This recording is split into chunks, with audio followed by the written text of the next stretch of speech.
Hello and welcome to the surface area lesson of our square roots unit. We will be calculating the surface area of three-dimensional objects. First, let's review calculating the area of two-dimensional shapes.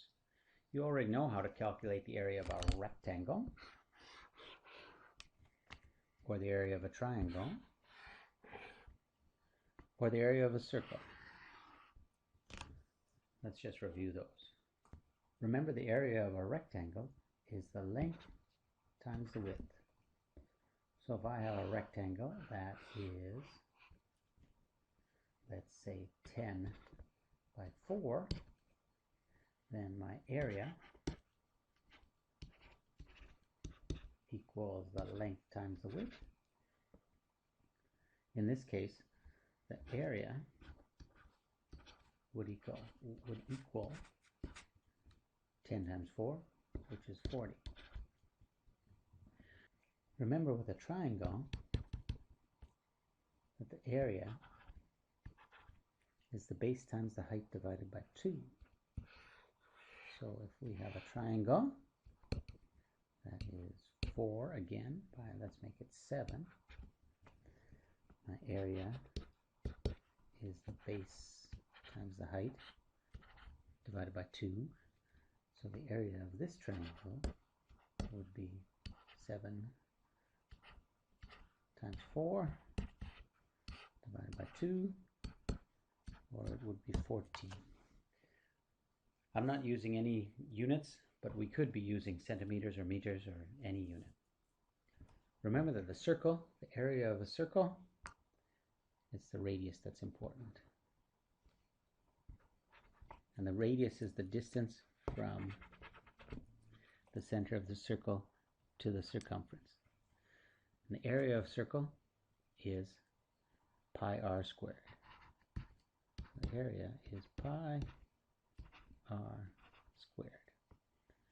So let's go with a circle of radius 5, and so we would have an area of pi times 5 squared, or an area of pi times 25. And since we usually use an approximation of pi of 3.14 times 25,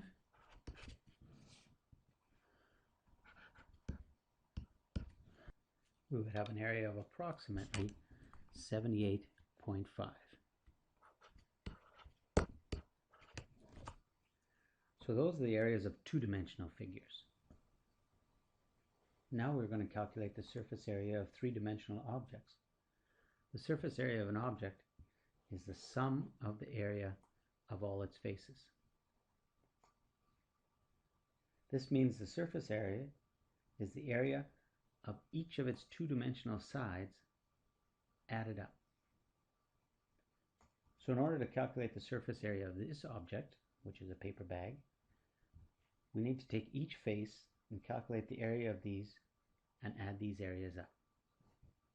The best way to do this is to sketch yourself a two-dimensional drawing of all the faces of the object. This is called a net if it can be cut out and folded up into the object. Now we can calculate the area of each face and add them up. Let's have a look at this. Our paper bag is 20 centimeters by 8 centimeters by 10 centimeters. This gives us these faces. We have a rectangle that is 8 centimeters by 20 centimeters to give us 160 centimeters squared.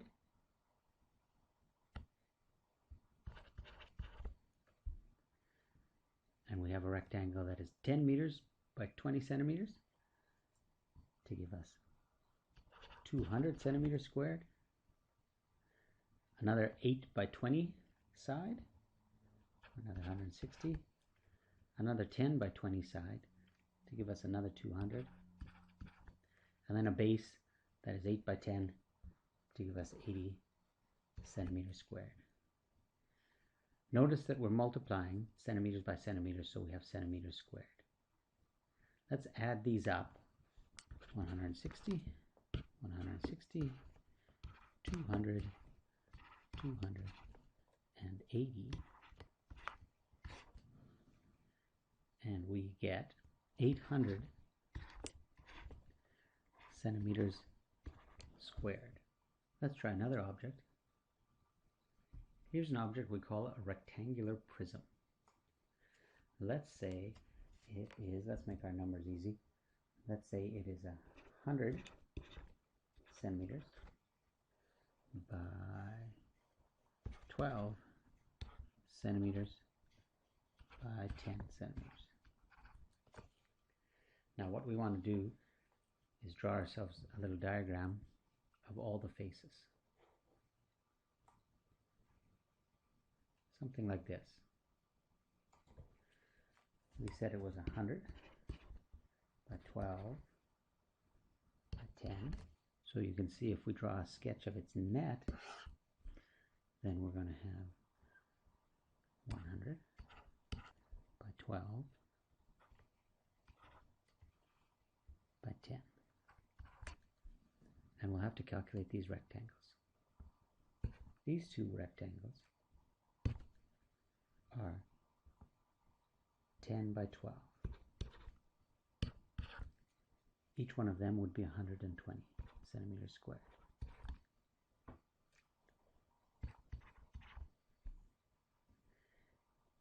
These two rectangles are 10 by 100. So each one of them would be 1,000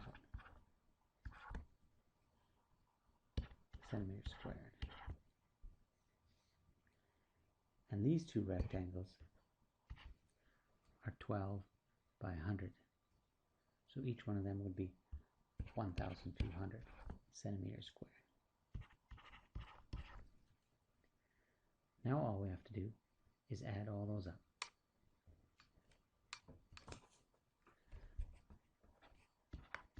1,200, 1,200, 1,000, 1,000, 120, 120. We add them all up and we get 4,640 centimeters squared. Let's try another object. And you can see we're going to have to use our area of a triangle calculations on this one. Let's put in some dimensions. Let's make it easy on ourselves again. Let's give it a height of 6 centimeters and a length of 8 centimeters and a width of 2 centimeters. That means we'll get this side. If we create a net like that out of all the sides, we'll have this side, which is 2 by 6, and we'll have these triangles which have a height of 6 and a base of 8, and we'll have the bottom which is 8 by 2, and we'll have this slant side which is 2, but we don't know this dimension here. We're going to have to use last lesson, the lesson on Pythagoras' theorem, to calculate the length of that side, since it's the hypotenuse of a right triangle. Let's calculate that. It's the hypotenuse. Let's call it h. And so, remember Pythagoras, h squared would equal 6 squared plus 8 squared. So h squared is going to equal 36 plus 64. 36 plus 64 is 100. 100. And so h is going to equal 10. So the length of that slant side is 10. And now we can calculate the area of each one of those faces and then add them up to get the surface area of this figure.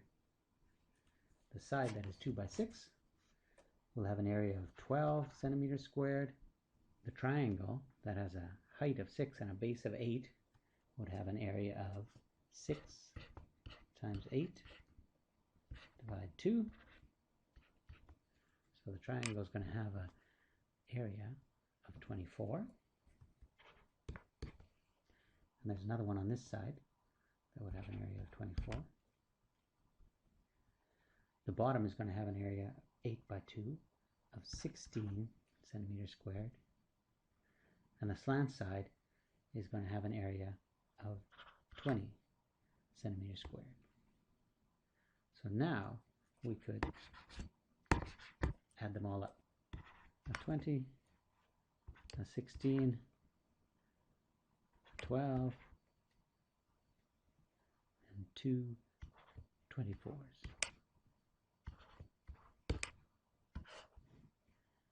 And we would get a surface area for this triangular prism of 96 centimeters squared. Let's do one more together. Let's calculate the area of a closed cylinder.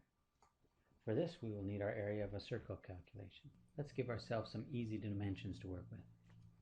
Let's give this a radius of 10 centimeters and a height of 20 centimeters. So I have a radius of 10 centimeters and a height of 20 centimeters. A cylinder can be sketched as a net like this. Two circles joined by a rectangle. If you roll that rectangle up into a cylinder, you get that shape. Now the areas of the circles we can calculate.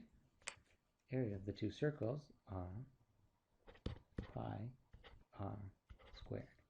So let's use 3.14 as an approximation of pi. And if we have a radius of 10, our radius squared is 100. You can see I made my calculations quite easy. So the area of each circle would be 314 centimeters squared. The area of the rectangle is kind of interesting. We said we had a height of 20, so that's one side of the rectangle. Now to get the length of the other side of the rectangle, you can see that length is the circumference of the circle. And the circumference of a circle you can calculate from 2 pi r. So that the length of that side of that rectangle is 2 pi r. Let's calculate 2 pi r right now, and then we'll multiply it by 20. 2 pi r would be 2 times 3.14 times 10. So that would give me a length of 62.8 centimeters. And that's the long side of that rectangle. If we multiply that by 20, we get 1,256 centimeters squared.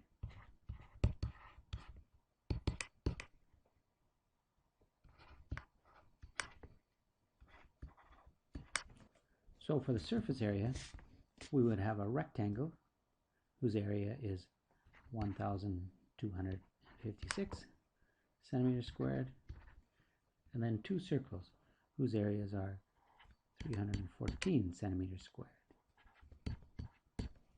And if we add those up, we get 1,884 centimeters squared as the surface area of this cylinder. Now here are some good ones to try on your own. The answers are on the notes sheet. Just remember, some of them are in feet and inches, but it works the same way as meters or centimeters. If you multiply a length that is in inches by a length that is in inches, you will have square inches.